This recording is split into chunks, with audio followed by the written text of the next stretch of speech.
Ano ba nangyayari? Bakit nandito tayo? Bakit dito mo ako dinala? Ano nangyayari sa pisngi mo? Okay ka lang ba?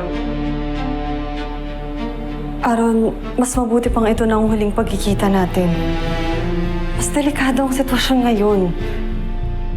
Alam mo, dyan ka magaling eh. Ililigtas mo ako, ipaparamdam mo sa akin na importante ako. Tapos itutulak mo din ako palayo? Aaron, hindi mo naiintindihan. Ginagawa ko to para sa kaligtasan natin pareho.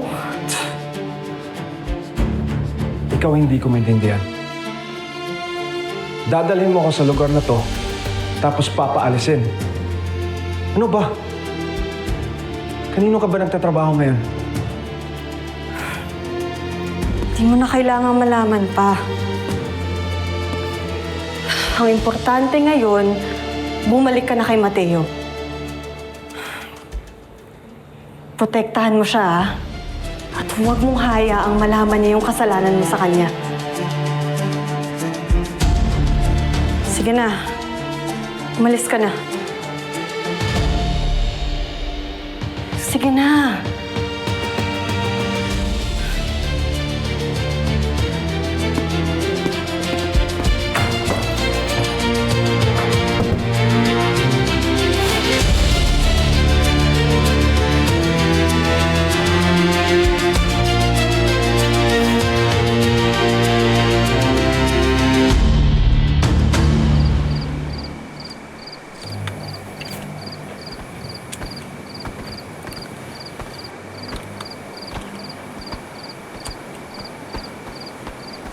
Kuya Cho!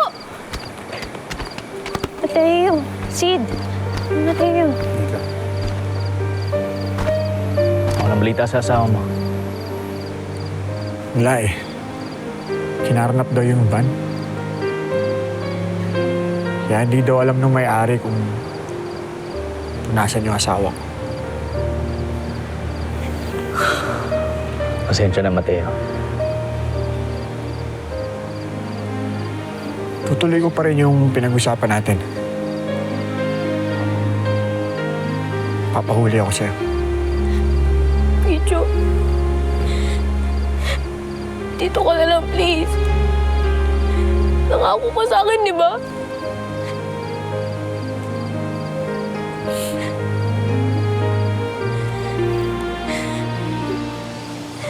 Manong polis.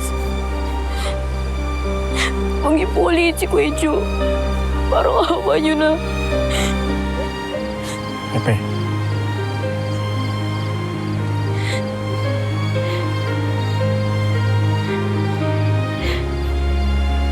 Kailangan kong gawin to. Pasensya ka na. Bata ka pa kasi eh. Naiintindihan mo rin ako balang araw.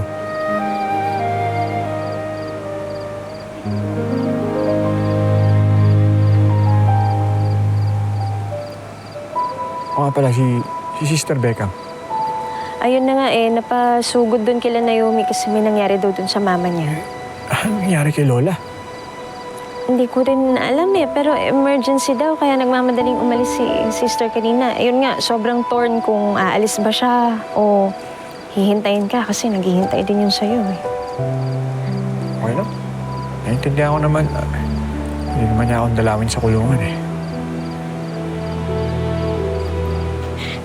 Sid, Nika, pakisabi na lang kay Sister Beckham na huwag sukuan tong roving school bus. Tsaka sana ituloy niyo yung pagturo sa mga bata ng kaalaman. So naman, Cho, makakaasa ka. At ikaw, Pepe,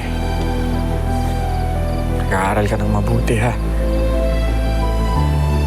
Huwag mo nang pasakitin yung ulo nila, sister. Tsaka, huwag mag-alala. Pabalik ako agad. Pagbalik ko, kahit kailan, hindi na ako aalis. Pangako yan Mangako.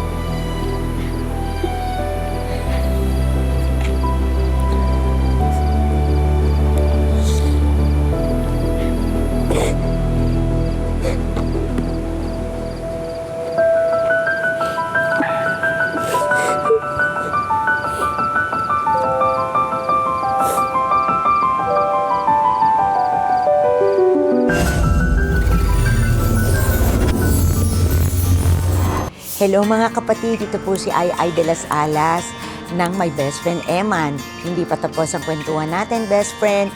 I-click mo na ang next video at panoorin mo pa ang kwento ni Mateo at mag-subscribe sa TV5 YouTube channel.